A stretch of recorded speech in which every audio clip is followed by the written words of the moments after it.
Perhatian, PDKT online akan dimulai beberapa saat lagi. Mari siapkan hati kita untuk memuji dan menyembah Tuhan.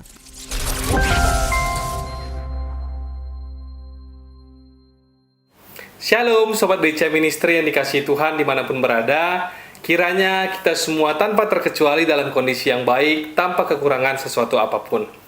Apabila ada sebagian dari kita yang sedang mengalami pergumulan, apapun pergumulan teman-teman semua, saya mau mengajak kita semua untuk mendekat kepada Tuhan melalui PDKT online hari ini. Firman Tuhan di dalam Mazmur 62 ayat 2-3 berkata, "Hanya dekat Allah saja aku tenang, daripadanya lah keselamatanku. Hanya dialah gunung batuku dan keselamatanku, kota bentengku, aku tidak akan goyah." Sebelum kita masuk lebih lagi dalam hadirat Tuhan, mari bersama kita nyanyikan "Hanya Dekat Allahku".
Terima kasih Tuhan Yesus buat penyertaan-Mu Tuhan, kasih setia-Mu bagi kami pada hari ini Bapa. Apapun pergumulan kami Tuhan, apa persoalan kami Bapa, seperti lagu yang baru saja kami nyanyikan Tuhan, hanya dekat Allah saja Tuhan kami boleh merasa tenang. Bapa, sebentar lagi kami akan mendengarkan sharing firman-Mu Tuhan. Biarlah senantiasa Roh Kudus-Mu Tuhan senantiasa boleh menjaga hati kami Tuhan untuk senantiasa tertuju mendengar Tuhan, mendengar daripada firman-Mu Tuhan. Biarlah setiap firman-Mu Tuhan yang boleh kami dengar pada hari ini Tuhan boleh bertumbuh dan berbuah di dalam kehidupan kami.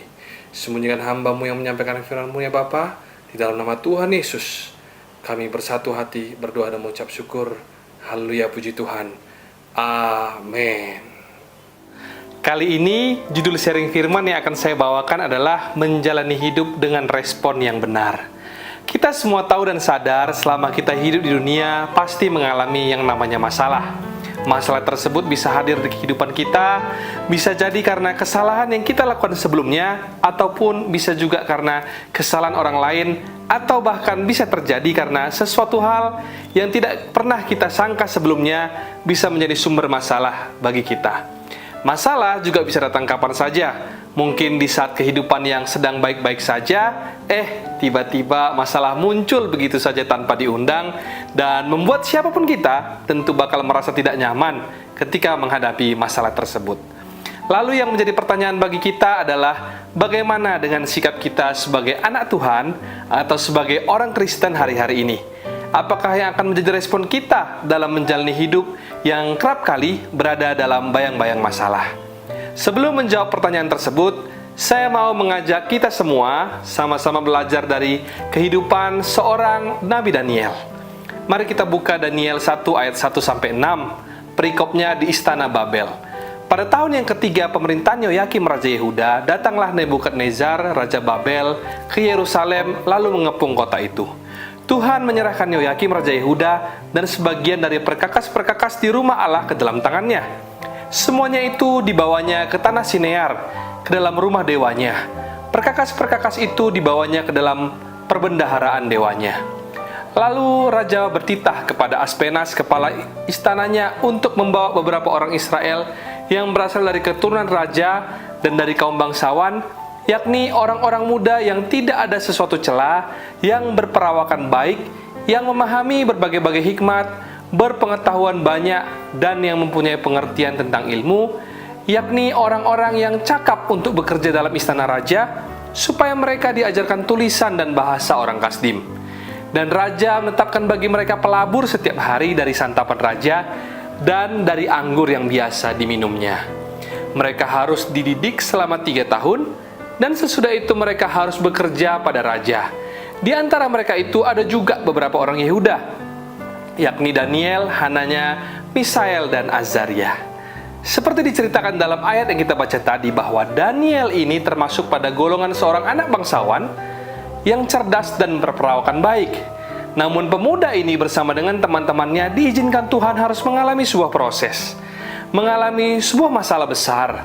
Keadaan yang sangat tidak baik, ia dibuang dan ikut menjadi tawanan oleh bangsa Babel. Ia terpisah dari keluarganya dan kehilangan hak-haknya sebagai bangsawan.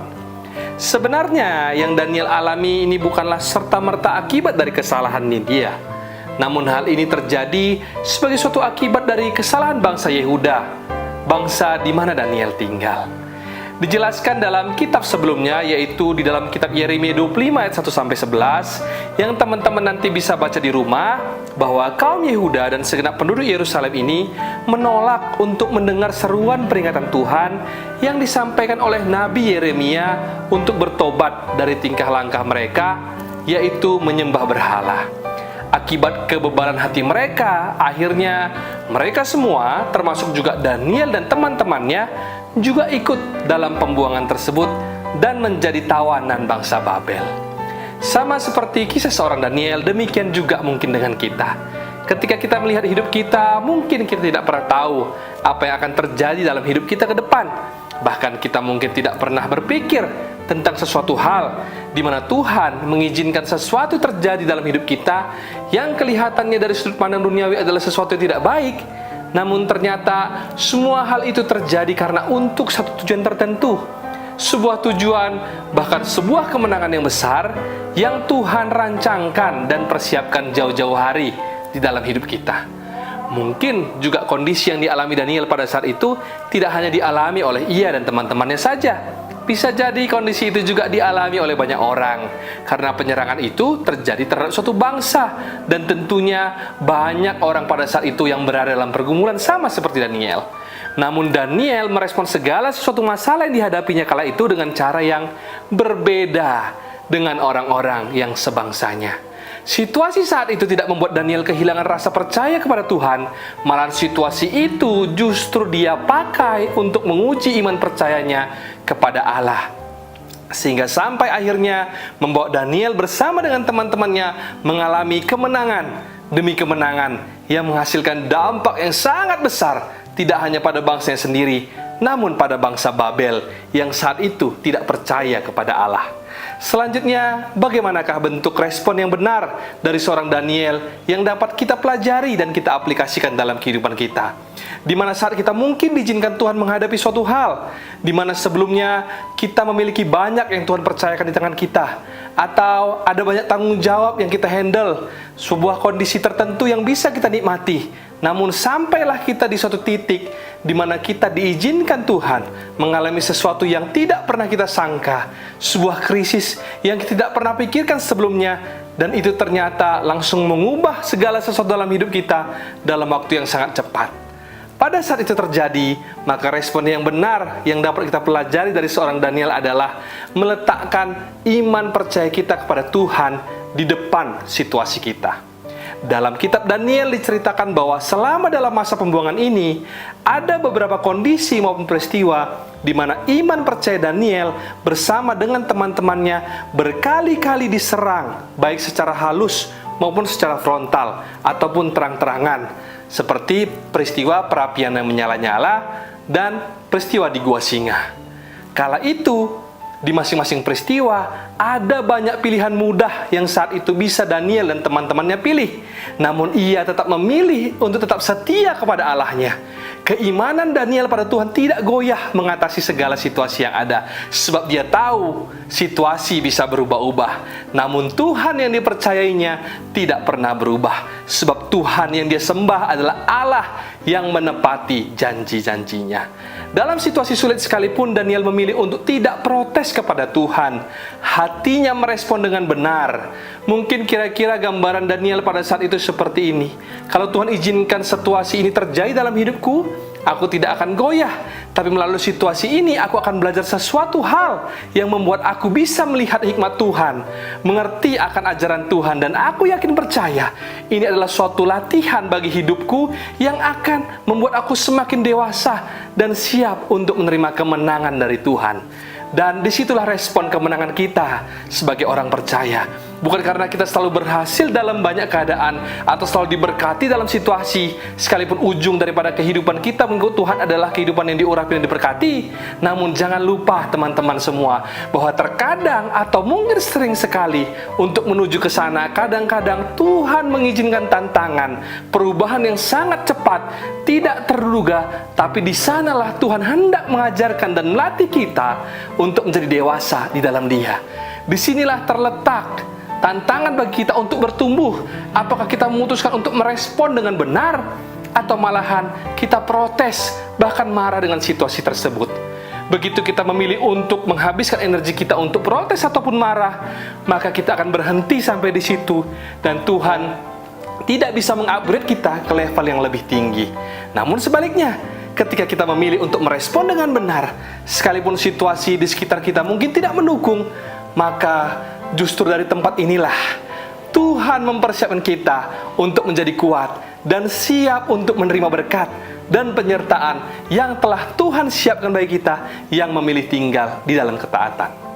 Sekalipun situasimu tidak enak hari-hari ini, atau sebesar apapun masalah yang kau hadapi saat ini, mari kita perkatakan dengan iman, aku punya Tuhan yang besar, jauh terlebih besar dari apapun masalahku, dan Dia sanggup menjamah, memulihkan, dan memberkati hidupku detik ini juga, saat ini juga, dan seterusnya. Mari sama-sama kita percaya, katakan amin. Sampai di sini sharing firman hari ini. Tuhan Yesus memberkati. Sebelum kita menutup perjumpaan kita pada hari ini, mari saya ajak kita semua untuk bernyanyi Aku Punya Tuhan Yang Besar.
bersatu di dalam doa.